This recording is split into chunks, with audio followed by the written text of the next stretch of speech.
अमृते पाहला सोनियाचा दिवस आजी अमृते पाहला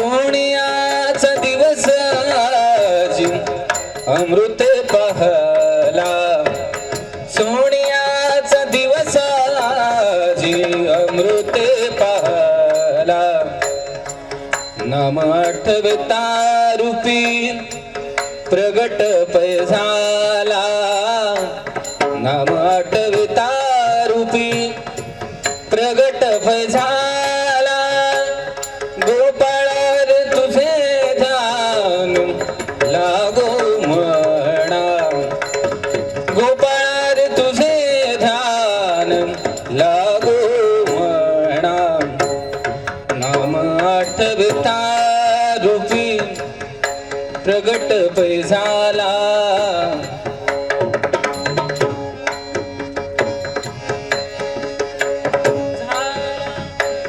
गोपाळ रे तुझे ध्यान लागो म्हणा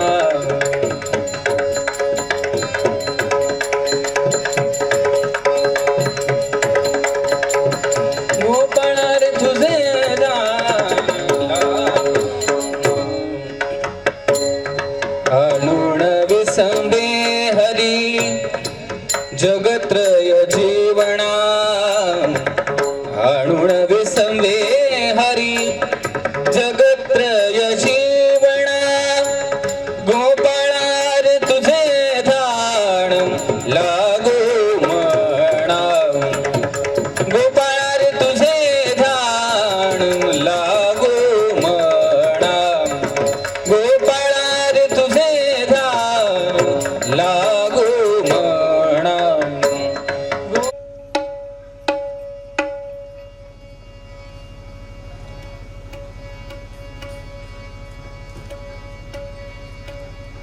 Connect with New Now and enjoy the superior sound quality. Bluetooth mode.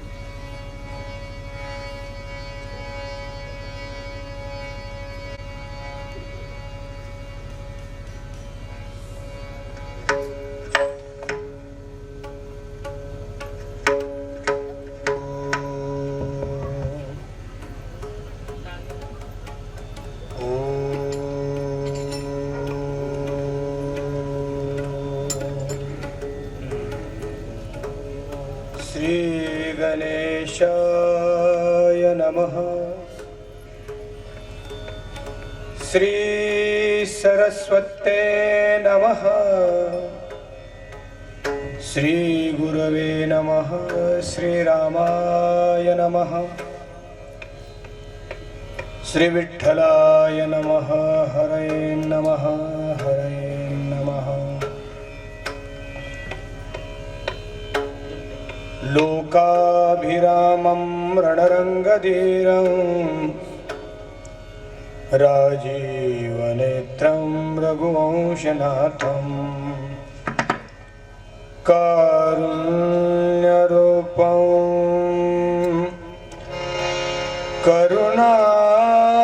करुणाकरन्तं श्रीरामचन्द्रं शरणं प्रपद्ये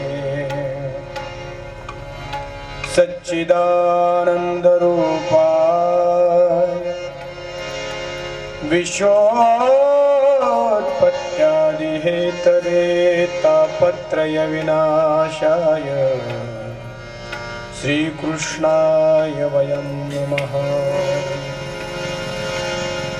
अखण्डमण्डलाकारं व्याप्तमेन चराचरम् तत्पदं दर्शितं येन तस्मै श्रीगुरवे नमः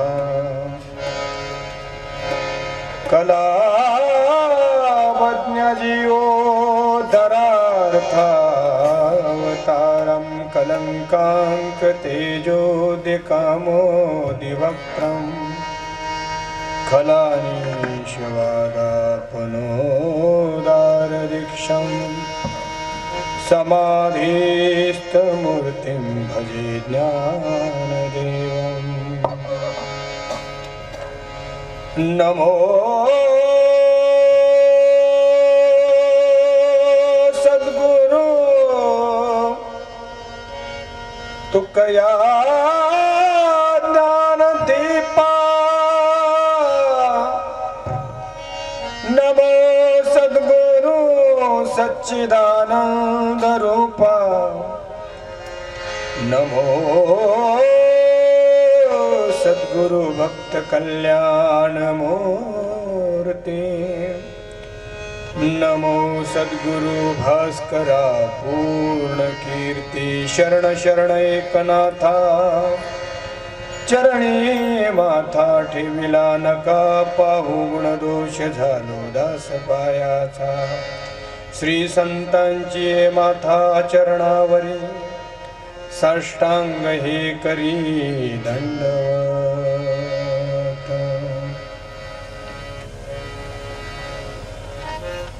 हा जय जय राम कृष्ण हरी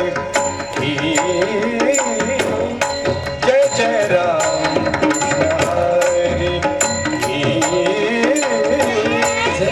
जय राम कृष्ण हरी कृष्ण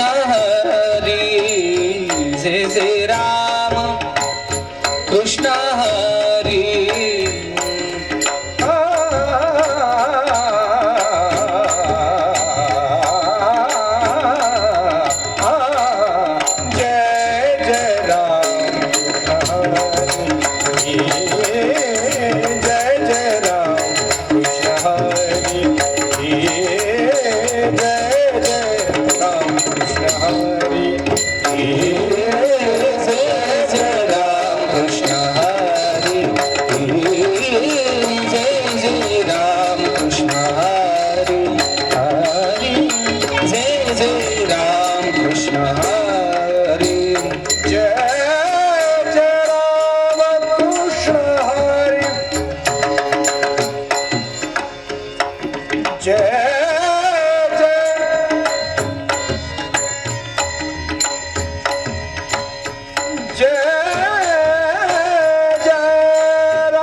भगवान की जय। केशवनाथ स्वामी महाराज की, सब संतन की, मौर्य ज्ञानेश्वर महाराज की। अवधूत चिंतन श्री गुरुदेव दत्त। नमः पार्वती पतये। हर हर महादेव। संत सम्राट भगवान ज्ञानेश्वर महाराज वैराग्य राग रसिक तुकोबर आहे। शांती ब्रह्म एकनाथ महाराज परमहंस परिवराजक आचार्य अनिरुद्धेंद्र सरस्वती महाराज अर्थात केशवनाथ स्वामी महाराज यांच्या असीम अपार अहेतुकी दयेमुळे करुणेमुळे या पवित्र कालामध्ये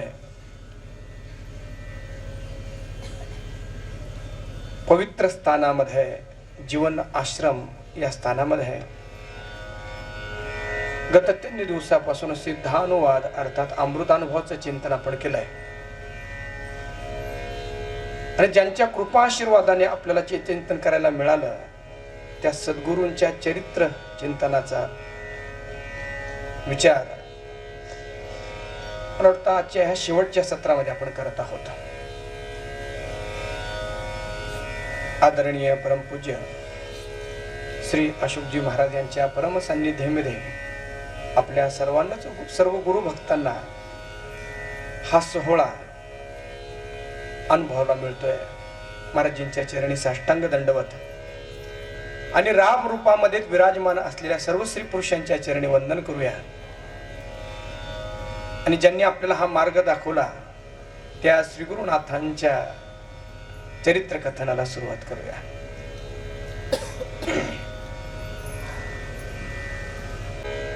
संत महापुरुषांच्या चरित्राचं चिंतन यासाठी करायचं की पहिलं कारण आहे की आपल्यालाही त्या अवस्थेपर्यंत जाऊन पोहोचायचं आहे आणि तिथपर्यंत जाण्यासाठी आधार काय आहे, एक आदर्श डोळ्यापुढे असावा लागतो। म्हणून आपल्याला मुक्त अवस्थेपर्यंत जर जायचं असेल तर एक मुक्त पुरुषाचं चरित्र आपल्या डोळ्यापुढे असायला पाहिजे। मुक्ता ते निर्धारिता लाभे आपुलीची मुक्तता। ज्या प्रकारचं चिंतन आपल्या डोळ्यापुढे असेल तसं आपलं जीवन घडत असतं। ज्या प्रकारचा आदर्श आपल्या डोळ्यापुढे असेल त्या मुक्कामाला आपण जात असतो। मार्गक्रमण आपल्या जीवनाचं त्या प्रकारे होत असतं। आपल्याला मुक्त अवस्थेपर्यंत जायचं असेल तर मुक्त महापुरुषाचं चिंतन आपल्या डोळ्यापुढे असायला पाहिजे। बर मग त्या अवस्थेपर्यंत जाण्यासाठी जे पुण्य आपल्या पदरात असावं लागतं ते पुण्य कसं संपादन करावं तर संत असं सांगतात की ते पुण्य सुद्धा त्या संत महापुरुषांच्या नामस्मरणानेच प्राप्त होतं। जगद्गुरु तुकोबरांचा गोडा अभंग आहे। पुण्यवंत व्हावे पुण्यवंत व्हावे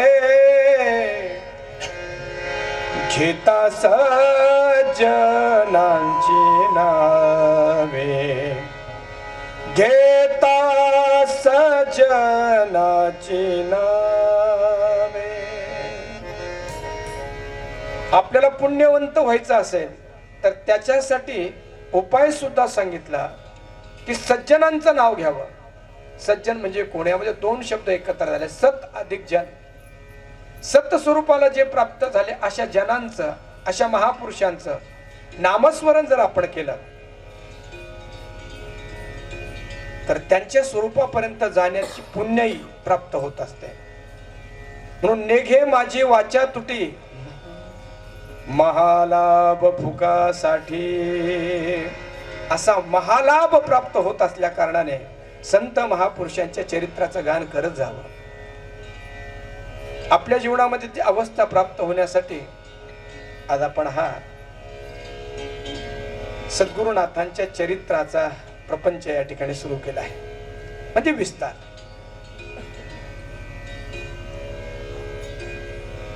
कुठल्याही घरामध्ये महापुरुषांचं आगमन होण्यासाठी त्या कुटुंबामध्ये अनेक पिढ्यांमध्ये एक शुद्धता पाळावी लागते।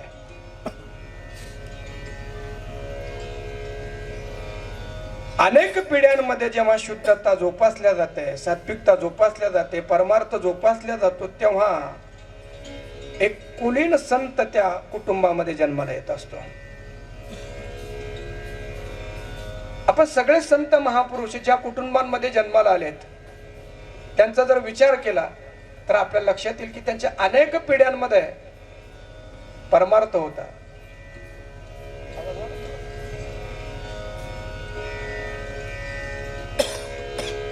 त्यांच्या अनेक पिढ्यांनी सत्यांच्या साधना केल्या, परमार्थ आपल्या जीवनामध्ये रुजवला.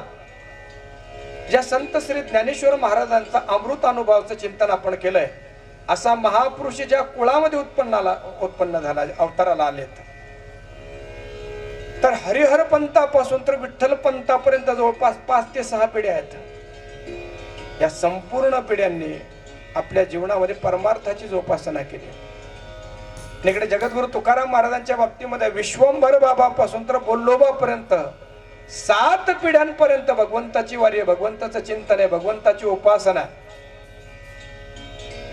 जगद्गुरु तुकोबारांचे जे मूळ पुरुष आहेत विश्वंभर बाबा, त्यांना त्यांची आई म्हणते, तुझ्या वडिलो वडिले निर्धारी चालविली पंढरीची वारी, त्यासी सर्वता अभेरण करी तरीची संसारी सुफळपण.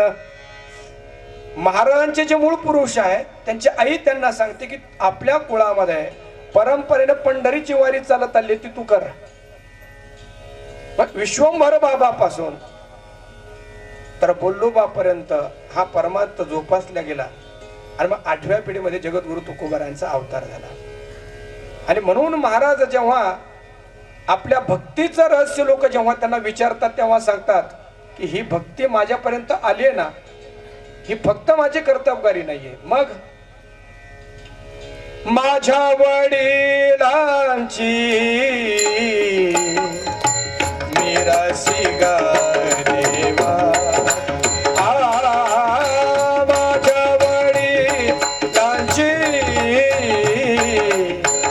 मिरासी गा देवा, माझ्या वडिलांची मिरासी गा देवा, माझ्या वडिलांची मिरासी गा देवा. तुझी चरण सेवा पांडुरंगा, पांडुरंगा तुझी चरणाची सेवा मला माझ्या पूर्वजांकडून, माझ्या वडिलांकडून मिरासी म्हणून, वतनदारी म्हणून मिळाली. या परमार्थाची जोपासना करण्यासाठी काय केलं त्यांनी? उपवास पारणी, त्यांनी उपवास केला. त्यांनी पारणी फेडलीत. उपवास पारणी राखीला दारवंटा, देवा तुझ्या द्वाराचं संरक्षण केलं पारतंत्र्याच्या काळामध्ये सुद्धा, आणि केला भोगवटा आम्हाला. वंश परंपरा दासमे अंकित तुका मकोलिता लाज कवणा, माझ्या परंपरेनं मी तुझा दास आहे. अजून एक सांगतो आपल्याला, मनुष्य अकस्मात परमार्थाला लागला तर त्याचं कौतुकच आहे,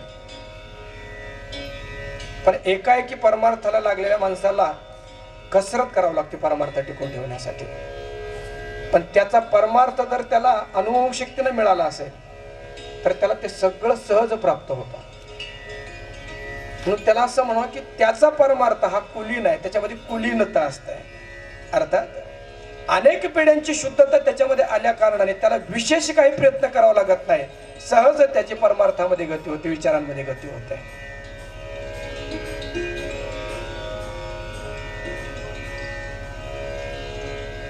म्हणून भौतिक संपत्ती देणारे अनेक आई वडील आहेत, परंतु आध्यात्मिक संपत्ती देणारे आई वडील क्वचितच. आणि म्हणून जिथं महापुरुषांचा जन्म होतो कशी परिस्थिती असावी लागते, ते कुळ पवित्र असावं लागतं आणि तो देश पवित्र असावा लागतो. पवित्र ते कुळ, पावन तो देश जेथे हरीचे दास जन्म घेते. कुळ पवित्र असावं लागतं, देश पावन असावं लागतो, आणि असे सगळे पावनता एकत्र झाले की तिथे हरीचे दास जन्माला येतात. कर्म धर्म त्यांचा झाला नारायण, त्यांचे निपावन तिन्ही लोक. त्यांचा कर्म आणि धर्म सर्व नारायणच झालाय. किंबहुना अभंगामध्ये जो नारायण शब्द आलाय तिथूनच आपल्या चरित्राचा जो नायक आहे त्यांच्या वंशाला जवळपास आपल्याला तिथून सुरुवात करता येईल. पालघर तालुक्यातील वैतरणा नदीच्या तीरावर असलेल्या आणि डोंगराच्या कुशीमध्ये सौंदर्याने, निसर्गाच्या सौंदर्याने नटलेल्या डोंगरे गावामध्ये राहणारे नारायण पंत.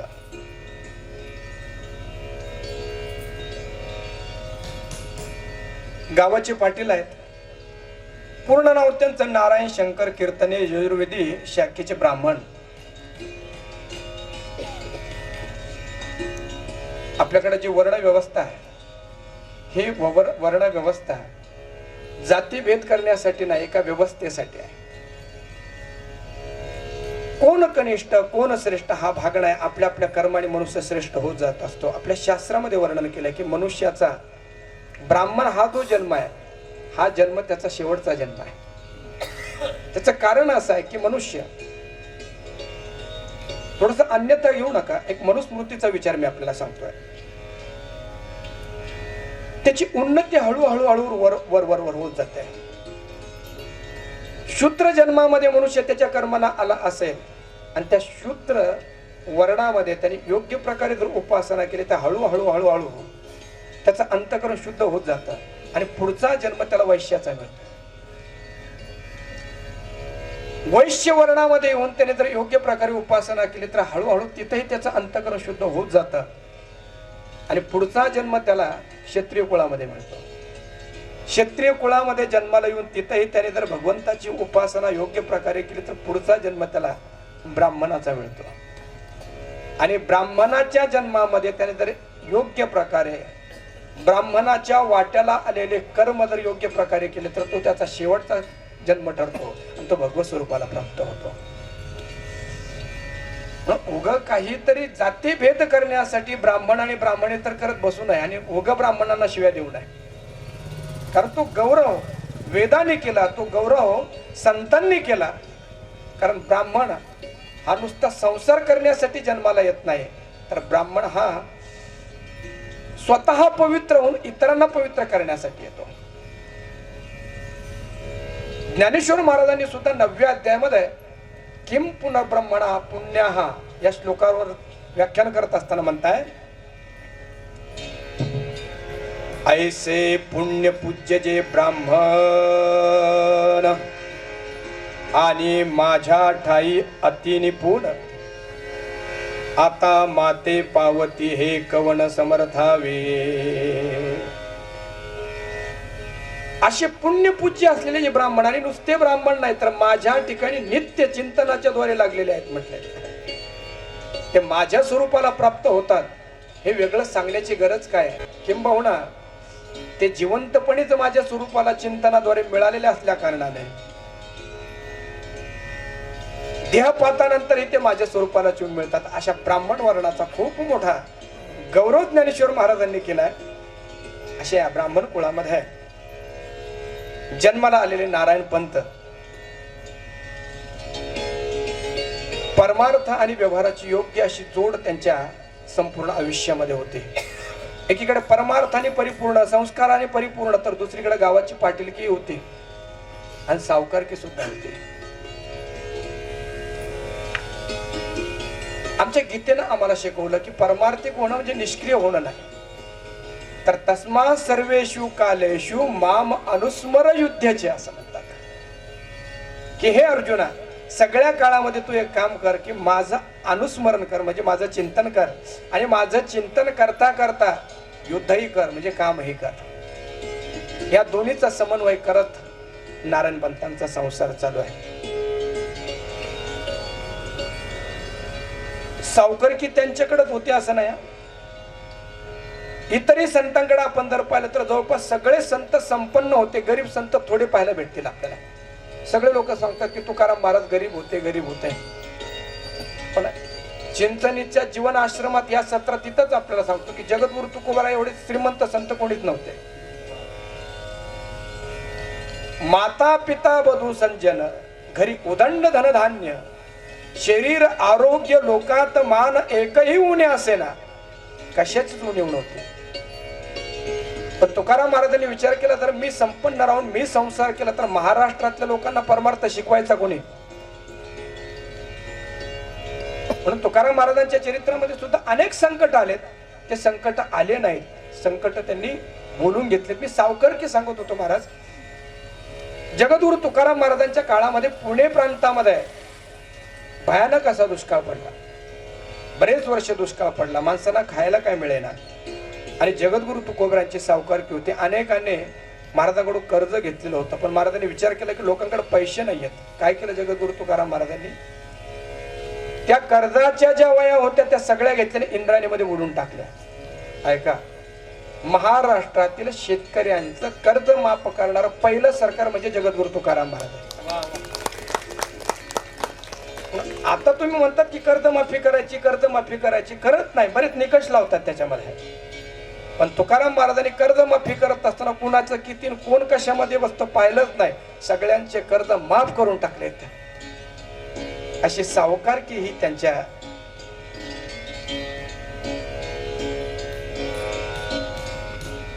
ठिकाणी आलेले होते. आपलं जीवनक्रम करत असताना रोजचा त्यांचा दिनक्रम हे होता की सकाळी उठल्यानंतर भगवंताची उपासना करावी, नित्यनेमामध्ये काय ग्रंथांचं पठण करावं. हे झाल्यानंतर नित्यनेम आटपून आपल्या कामाधंद्यासाठी बाहेर निघावं, व्यवहार करावा. संध्याकाळी आल्यानंतर कथा कीर्तनामध्ये वाचनामध्ये आपलं जीवन घालवावं. त्याचबरोबर त्यांच्या सहधर्मचारिणी लक्ष्मीबाई आई साहेब, त्या सुद्धा त्यांना अनुरूप अशा होत्या. परमार्थामध्ये खरं असं की पत्नी अनुरूप असेल तर छानच आहे, पण पत्नी अनुरूप नसेल तरी परमार्थ करता येतो, आणि पत्नी अनुकूल असेल तरी परमार्थ करतोय. दोन उदाहरणं आपल्या डोळ्यापुढे आहेत.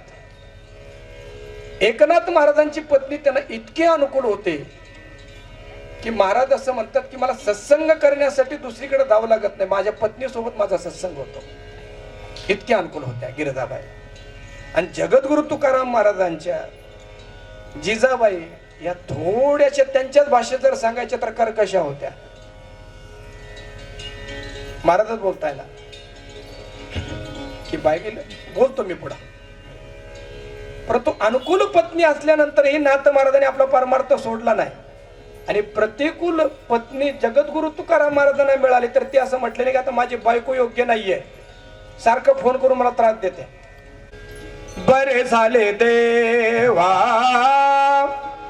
निघाले दिवाळे, बरे झाले देवा निघाले दिवाळे, बरे झाले देवा निघाली दिवाळी, बरे झाले देवा निघाली दिवाळी, बरे झाले देवा निघाले दिवाळे, बरे झाले देवा निघाले दिवाळे, बरे झाले देवा निघाले दिवाळे, बरे झाले देवा निघाले दिवाळे. परिया दुष्काळे, दुष्काळ पडला आणि सावकारकी गेली. पण महाराज म्हणतात बरं झालं देवा दिवाळा निघालं, नाहीतर तुझ्याकडे येऊ शकलो नसतो मी कधी. सिद्धांत पुढचा सांगायचा आहे मला. पहिली बायको गेली आणि दुसरी बायको केली पुण्यातील गुळवे परिवारातील जिजाबाई. त्या कडक होत्या. महाराज बोलतात बरे झाले देवा बाईल कर्कशा, बरे झाले देवा बैल कर्कशा बरी हे दुर्दशा जना माझी. बायको कर्कश आहे, घरात थांबू देत नाही. म्हणजे बरं झालं ही कर्कश असल्यामुळे मी देवाच्या चिंतनामध्ये रंगून जातो. आणि समाजामध्ये गेल्यानंतर समाज म्हणतात तुमची बायको तुमची ऐकत नाही, आम्हाला कशाला समजून सांगताय. म्हणजे बरं झालं. सगळ्या समाजाने जर मला म्हणलं असतं तर मलाही वाटलं असतं आता पुढची 25 वर्षी लढावे की काय.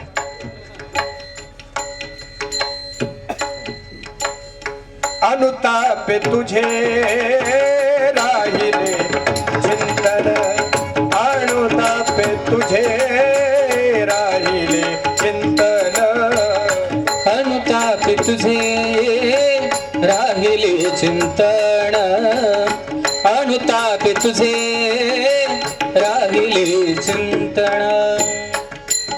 बायको प्रतिकूल जरी असले तरी परमार्थ होऊ शकतो याचं उदाहरण म्हणजे जगद्गुरु तुकाराम महाराज आहे.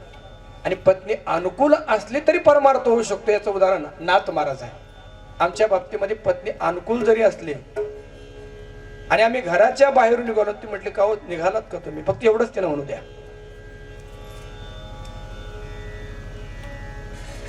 तिनं डोळ्यातून 2 अश्रू आणू द्या तरी आमचं जाणं थांबतं. तिनं थोडस स्मित हास्य करू द्या तरी आमचं जाणं थांबतं. मला कोणीतरी विचारलं होतं महाराज आळंदीला येण्याच्या अगोदर कोणकोणते घाट लागतात. मी त्याला सांगितलं नंतरचे घाट पुढचे घाट नंतर आहे, पण आळंदीला येण्यासाठी सगळ्यात पहिला घाट लागतो. त्या घाटाचं नाव उंबरठा आहे. ज्याला आपला दाराचा उंबरठा ओलांडता येईल तो घाट ज्याला ओलांडता येईल त्याला सगळे घाट ओलांडता येईल.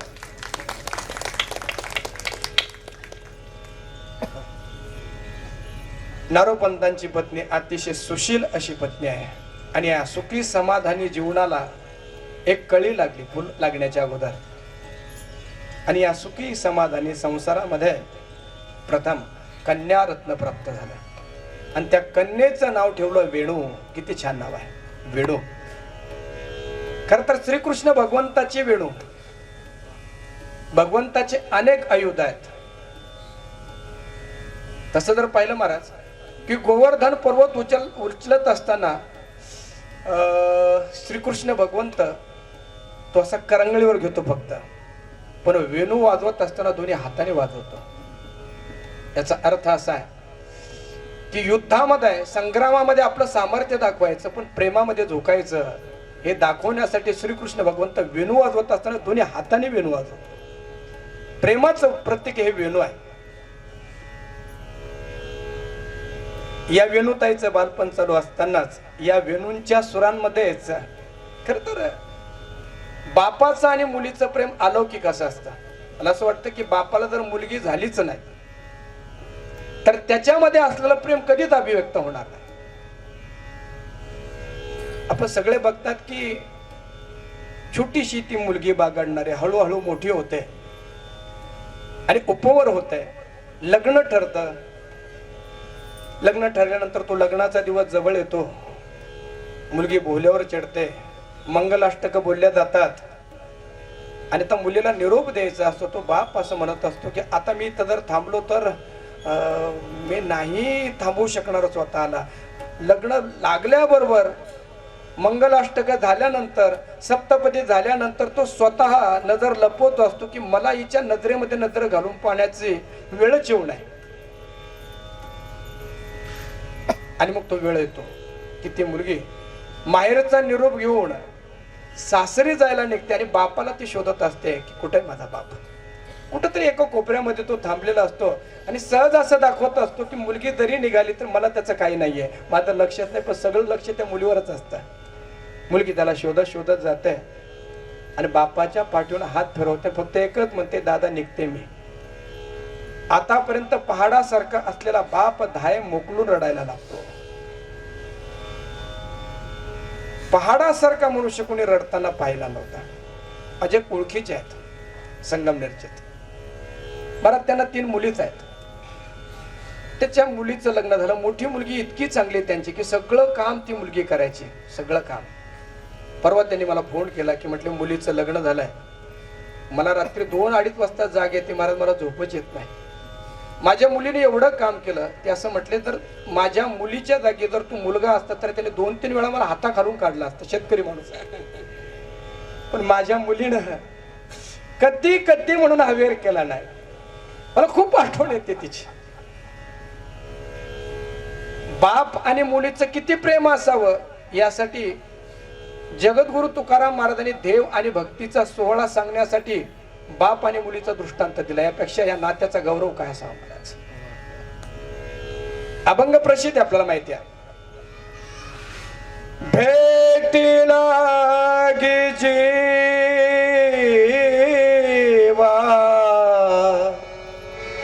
लागले से आस, पाहे रात्रंदिवस वाट तुझी, भेटीला गे जीवा लागले से आस, दिवाळीच्या मुळा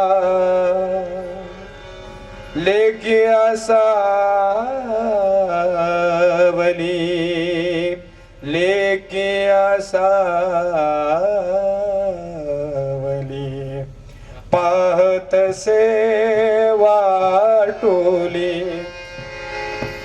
पाहतसे वाटोली, पंढरीची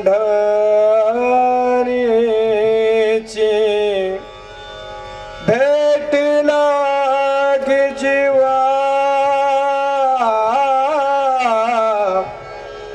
लागले सियास. नारायण पंत खर तर टाळ्या वाजवायला अवकाश राहिला नाही आता. इतकं त्यामध्ये शिरावं असं वाटतंय. मातोश्री लक्ष्मीबाई आणि नारोपंत यांना कन्यारत्न झाले. या कन्यारत्नाच्या सुरेल स्वरामध्येच त्यांच्या पाठीमानंतर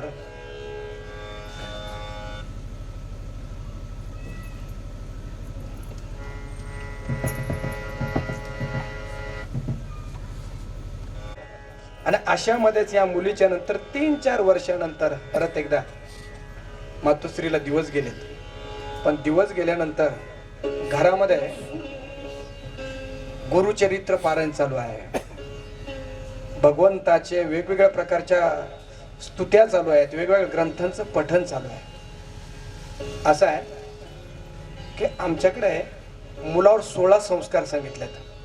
पण या 16 संस्कारातील पहिला जो संस्कार आहे त्याला गर्भधान संस्कार सांगितलं. मुलगा जन्माला येण्याच्या अगोदर त्याच्यावर संस्कार करायचा.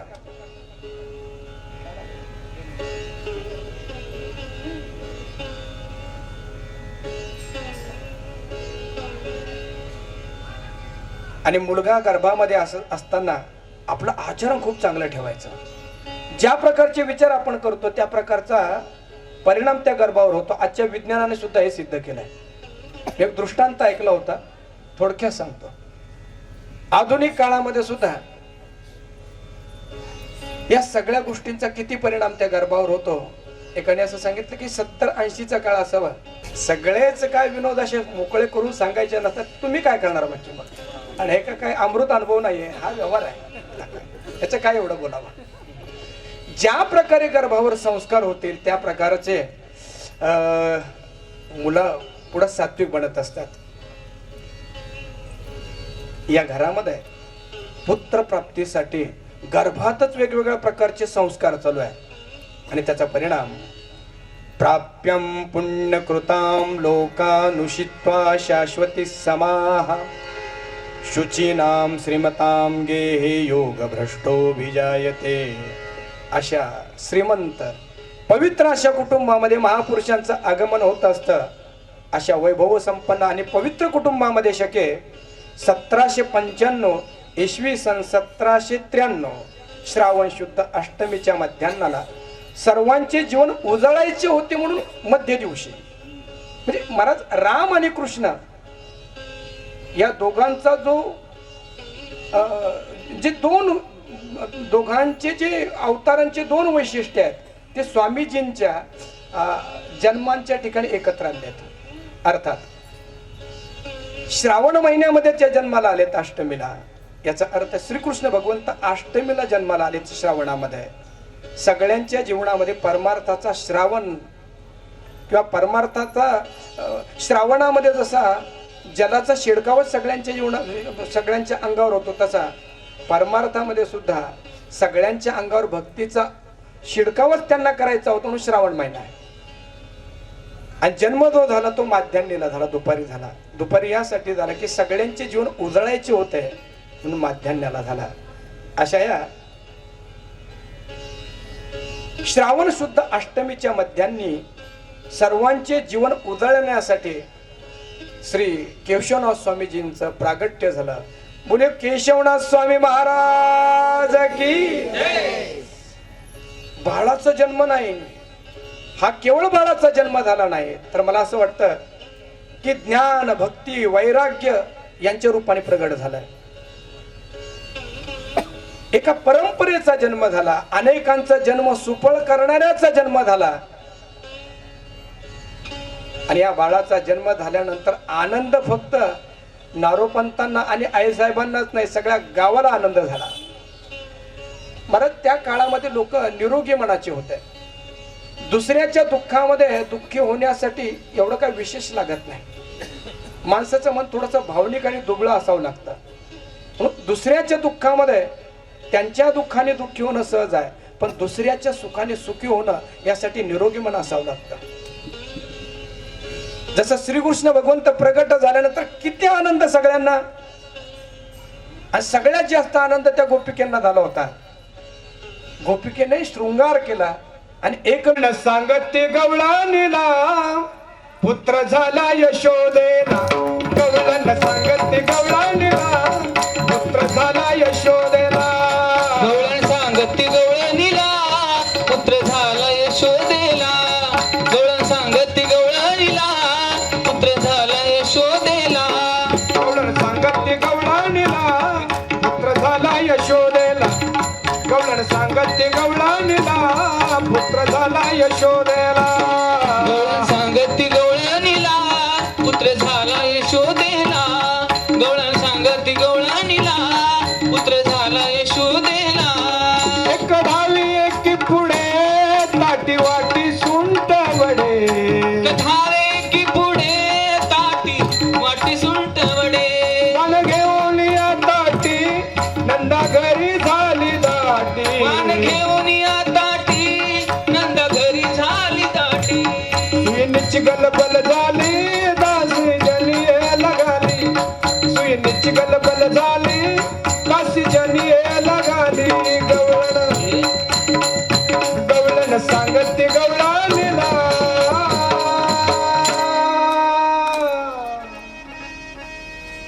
पुत्र झाला यशोदेला. गवळण सांगते गवळणीला झाला यशोदेला. गवळण सांगते गवळणीला पुत्र झाला यशोदेला. गवळण सांगते गवळणीला पुत्र झाला यशोदेला. या कीर्तने कुटुंबामध्ये एका महापुरुषांचं आगमन झालं आणि त्याचा परिणाम सगळीकडे आनंदी आनंद. अनेक प्रकारचे दान धर्म नारोपंतांनी केलेत.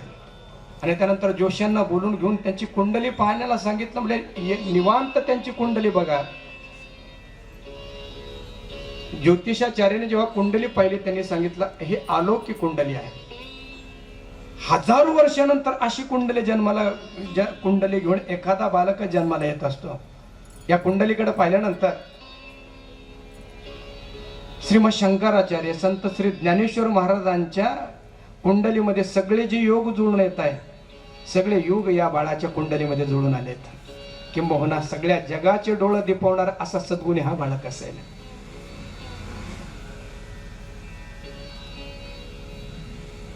केशवनाथ स्वामी जेव्हा प्रगट झाले त्या काळामध्ये सामाजिक परिस्थिती काय होते. पेशवाईचा अखेर त्या काळामध्ये आलेला होता. त्या काळामध्ये मराठ्यांची 3 युद्ध जवळपास झाले इंग्रजांसोबत. पहिलं युद्ध जे झालं ते भीमा कोरेगाव 1 जानेवारीला तो तर जल्लोष होतोय. खर तर भारतातल्याच लोकांनी भारताच्याच पेशव्यांना हरवलं होतं, त्याचा आनंद उत्सव आता साजरा होतोय. चुकी बरोबर तुम्ही तुमचा विचार करा. ज्यांच्यासाठी खांब उभारला गेला, ज्यांचे शौर्य गाथा म्हणून खांब उभारला गेला, ते लढले इंग्रजांकडून होते. आणि कुणाशी लढले होते? भारतातल्या पेशव्यांशी लढले होते.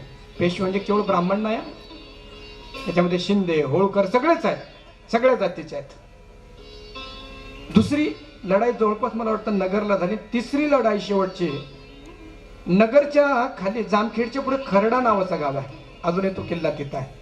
शेवटची लढाई मराठ्यांची पेशव्यांची इंग्रजांची झाली आणि त्या लढाईमध्ये मराठी हरलेत आणि तिथून इंग्रजाच्या साम्राज्याला सुरुवात झाली.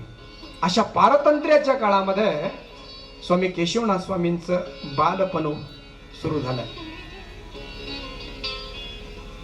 दिवसागणित हा केशव नावाचा मुलगा वाढायला लागला आणि वेगवेगळ्या बाळ क्रीडा करायला लागल्यात. खरं तर असं आहे, संत महापुरुष करतात ती बाळ क्रीडा आणि तुमची आमची चालली काळ क्रीडा. काळाच्या जवळ जाण्याची आमची क्रीडा आहे, यांची बाळ क्रीडा चालू होती. म्हणून ज्ञानेश्वर महाराज, निवृत्तीनाथ महाराज यांच्या बाबतीमध्ये त्यांनी जे कार्य केलं, निळोबाराय म्हणतात ती बाळ क्रीडा आहे. धरुणी बाल रूपे केली बाल क्रीडा असं म्हटलं. धरुणी बाल रूपे केली बाल क्रीडा, चालवी बोलविला रेडा निगमवाचे. मला तर बालक्रीडा म्हणजे काय? बालक्रीडेचा अर्थ असा होतो की ते करत असताना त्याच्यामध्ये अभिमान नाहीये आणि मला काही त्यातून मिळेल अशा प्रकारची अपेक्षा नाही, त्याला बाललीला किंवा लीला असं म्हणतात. आणि विचार होतो का ग, का बाळकाला, या बाळाला का तू बांधतस, काय केलं त्याने? अहो म्हटले खूपच खोडकर झाला तो. काय केलं म्हटले त्याने गुन्हा? अहो म्हटले घरामध्ये असलेले सगळे जे देव आहेत त्या सगळ्या देवांना एकत्र करावं आणि बाहेर असलेली जी केळीची बाग आहे किंवा नारळाची बाग आहे तिथं जाऊन सगळ्या देवांची पूजा करत त्यांनी बसावं. वडील हसायला लागले. अगं ब्राह्मणाचं पोरग देवाशी नाही खेळणार तर मग खेटराशी खेळणार का? लहानपणीच अशा सगळ्या क्रीडा चालू आहे.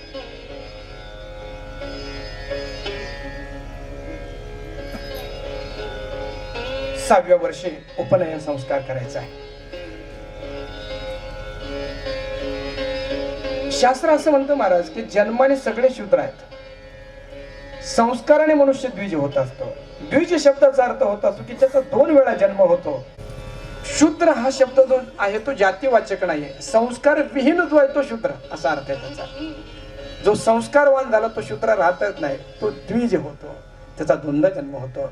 6व्या वर्षी उपनयन संस्कार झाला आणि जवळपास 14 वर्षापर्यंत, 14 वर्षाच्या वयेपर्यंत गीता, वेद, पुराणे, उपनिषद या सगळ्यांचा अभ्यास वयाच्या 14व्या वर्षीच या केशवनाथांनी पूर्ण केला. ज्ञानेश्वर महाराज असं म्हणतात की असे हे जे महापुरुष आहेत यांची उपासना अनेक जन्मात मागच घडून गेली आहे. आता काही थोडस जे शिल्लक राहिलं ते शिल्लक राहिलेलं पूर्ण करण्यासाठी ते आता जन्माला आलेले आहेत. म्हणून आम्हाला जसं ज्ञान संपादन करण्यासाठी योग्य वयाची वाट बघावी लागते, तशी या महापुरुषांना योग्य वयाची वाट बघावी लागत नाही. 6व्या अध्यायामध्ये बाहुली बोलताय, तैसी दशेची वाट न पाहता वयसेची या गावान येता, बाळपणी सर्वज्ञता वरी तया ते. अशा महापुरुषाला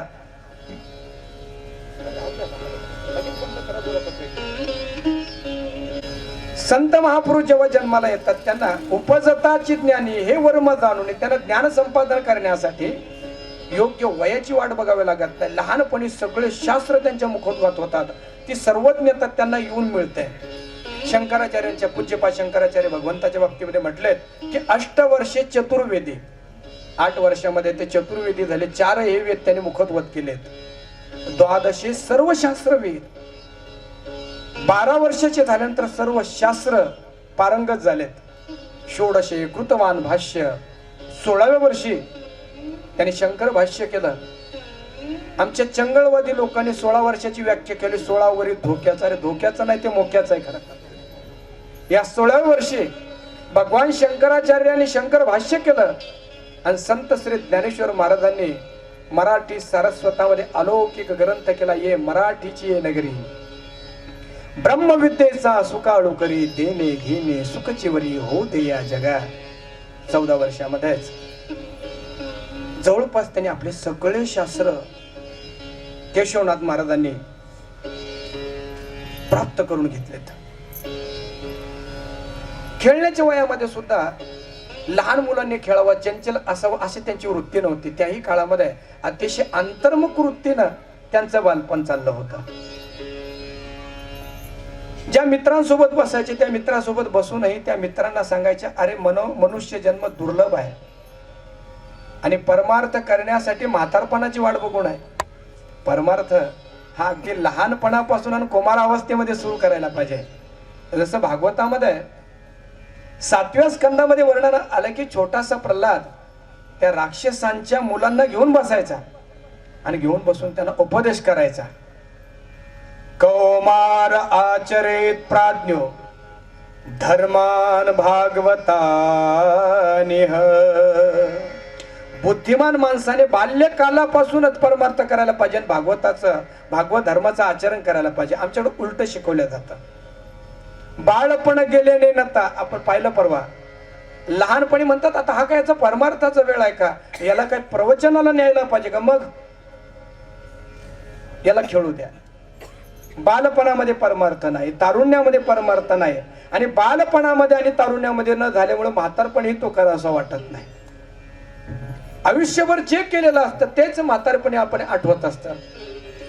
हे गोष्ट ऐकली. माणसं म्हणतात की परमार्थ शेवटच्या काळामध्ये करायचा ना, मग शेवटच्या काळामध्ये करू ना, आता मजा करू पूर्व आयुष्यामध्ये. संत महापुरुषांनी शास्त्र म्हणतात, अरे आयुष्यभर जे केलं ते शेवटच्या काळामध्ये आठवणार आहे. आयुष्यभर नाही ते केलं, परमार्थ केलाच नाही, सात्विकता जोपासलीच नाही, तर शेवटच्या काळामध्ये तुझ्या बापाने ठेवला का परमार्थ. एका मनुष्याने आपल्या पूर्ण आयुष्यामध्ये जरा श्रीमंतच घरचा होता, सत्ताही होते आणि अनेक कामं करता करता त्याला एक नाद येऊ लागला. शंकराचा पक्का तो भक्त झाला आणि एक सोसायटीच निर्माण केली त्याने. तुमच्याकडे आहे की नाही काय म्हणतो तो शब्द, शंकर सोसायटी. शंकर सोसायटी म्हणजे काय, शंकराच्या मंदिरामध्ये बसायचं आणि शंकराची उपासना म्हणजे काय, ओम नमः शिवाय नाही म्हणायचं, दम मारो दम मिट जाय गम. तिथं बसून गांजा फुकायचे आणि शंकराची भक्ती करायची. असे मिरवणारे काही शंकराचे भक्त आहेत. अरे शंकर भगवंताने म्हणतात गांजा पिलात, परंतु त्याने विषही पिलाय, तेही पिऊन दाखवा थोडस. आयुष्यभर त्यांनी गांजा पिला. शेवटचा काळ आला, म्हातारपण आलं. एक दिवस हातपाय थरथरायला लागले, अंगाला धरधरून घाम आला. डॉक्टरांना बोलवण्यात आलं. डॉक्टरांनी नाडी पाहिली, मुलांना बाजूला घेतला आणि सांगितलं की आता तुमची वडील काही क्षणाची सोबते, शेवटची काय इच्छा असेल ती पूर्ण करा. मुलं जवळ गेलेत, कोणी डोक्याजवळ उभे राहिलेत, कोणी पायाजवळ उभे राहिले. बाबा तुम्हाला काय आवडतं. ते म्हटले मला नक्की कळालं की आता माझ्या जाण्याचा वेळ आलाय, तुमचा बाप आहे मी. बरे दादा तुम्हाला कळालंच, पण मग तुमची शेवटची इच्छा काय ते सांगा. तुला शेवटची इच्छा काय. आता मग काय गीता वाचली की मी संगीताचं अध्ययन केलं की मी तुकोबारांची गाथा वाचली, मी काही केलं नाही. आयुष्यभर मी फक्त दम लावला. एक काम करा, आता बाजारामध्ये जा, ते ठिकाण सांगतो जिथं ती वल्ली भेटती त्याची, तिथून ते घेऊन या, चिलमीमध्ये ते भरा आणि ते मला द्या. मोठा मुलगा म्हणता बाबा बरोबर आहे तुम्ही म्हणतात ते, परंतु ती चिलम ओढण्यासाठी अंगात ताकद असावी लागते. आता तुमच्या अंगात ताकद कुठे आहे. म्हटले मूर्खांनो तुमचा बाप आहे मी सांगतो तसं करा. बाजारात जा, ती वल्ली घेऊन या, चिलम मध्ये भरा, ती चिलीम पेटवा आणि त्याचा भुरका तुम्ही मारा. धूर तुमच्या तोंडात घ्या, तुमच्या तोंडात तो धूर माझ्या तोंडात टाका आणि मग मी मरतो. आयुष्यभर जे केलेलं असतं माणसाने ते शेवटच्या काळामध्ये आठवत असतं. म्हणून परमार्थ जो करायचा तो बालपणापासून करायचा. सद्गुण जे संपादन करायचे ते लहानपणापासून करायचे. ज्याचं बालपण मंगलकारक असतं त्याचं तारुण्याचं मंगलकारक असतं, आणि ज्याचं तारुण्य मंगलकारक असतं त्याचा शेवटचा काळ मंगलकारक होत असतो. आणि मग असाच मनुष्य म्हणू शकतो, शेवट तो भला माझा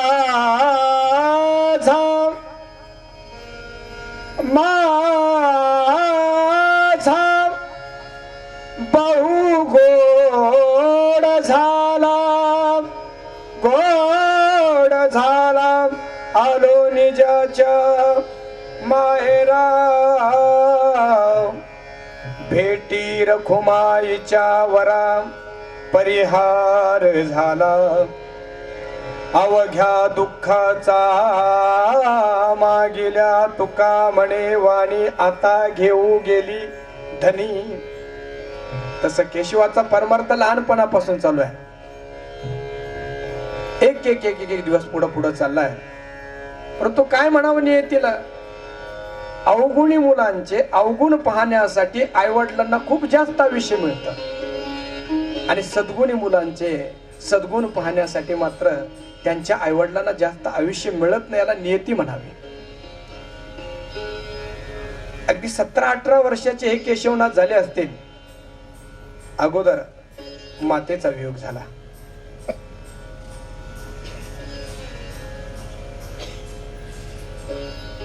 वडिलांच्या सानिध्यामध्ये परमार्थाचे धडे चालू आहे. वडिलांच्या सानिध्यामध्ये व्यवहाराचा भाग शिकणं चालू आहे. परंतु नियतीला पावलं नाही. वडिलांच्या सानिध्याने नेटाने अभ्यास चालू होता. परंतु शके 1730 मध्ये नरोपंत सुद्धा स्वर्गवासी झालेत. अगदी तारुण्यामध्येच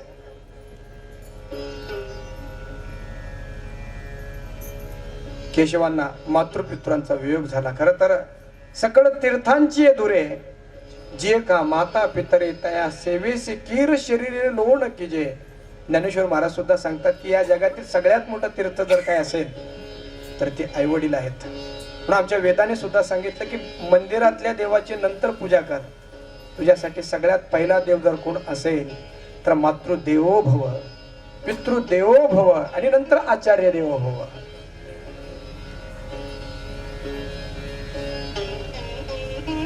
एक बहीण, त्याच्यानंतर एक भावंड, एक भाऊ. बहीण आणि भाऊ, छोट्या बहीण आणि भावाचे पालन पोषणाची सगळी जबाबदारी आता केशवांवर आली आहे.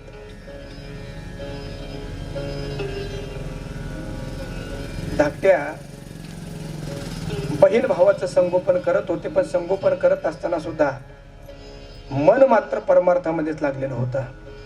नित्य एकांतामध्ये जावं, रामाचं भजन करावं, समाधी लावावी, शास्त्र अध्ययन करावं, असा हा सगळा व्यवहार चालू असताना बाकीच्या लोकांना असं वाटलं की संसारामध्ये याचं लक्ष नाही, व्यवहारामध्ये याचं लक्ष नाही, पण 2चे 4 हात जर केले तर संसारामध्ये याचं लक्ष लागेल.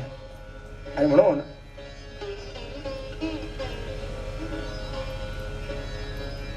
भास्कर जोशी नावाचे त्यांचे आप्तेष्ट होते. भास्कर जोशी आणि अजूनही काही आप्तेष्टांनी यांच्या लग्नाची तयारी, जुळाजुळणीची तयारी सुरू केली. महिकावती नगरीचे, म्हणजे माहीमना, आता महिकावती नगरीचे एक सुसंपन्न ब्राह्मण होते. त्यांचं नाव केशव पंडित. या केशव पंडितांना मुलगा नव्हता, आणि त्यांना असं वाटत होतं की आपली मुलगी ज्यांना आपण द्यावं ते घर जावई म्हणून राहावेत. भास्कर जोशी आणि केशव पंडितांची भेट झाली. दोघांना एकमेकांची गरज कळाली, आणि त्यांना ज्या प्रकारच्या जावयाची अपेक्षा होती असा राजबिंडा, विद्वान, सगळ्या गुणांनी संपन्न असलेला अशा जावयाची जेव्हा त्यांना माहिती मिळाली तेव्हा त्यांनी आपली जी कन्या आहे लक्ष्मीबाई, ही लक्ष्मीबाई आणि केशवनाथ यांचा लग्नाचा मुहूर्त निश्चित झाला. मुहूर्ताचे दिवस जवळ आलेत.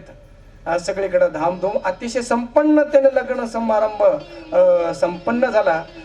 त्या काळामध्ये आपण मंगलाष्टक म्हणायला नव्हतो, पण आता एक म्हणूया.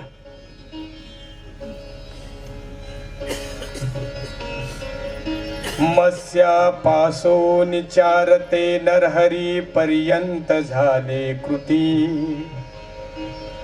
त्रेती वामन परशुराम तिसरा श्रीराम सीतापती. तैसे अवतार सात मग तो द्वापारी 6वा.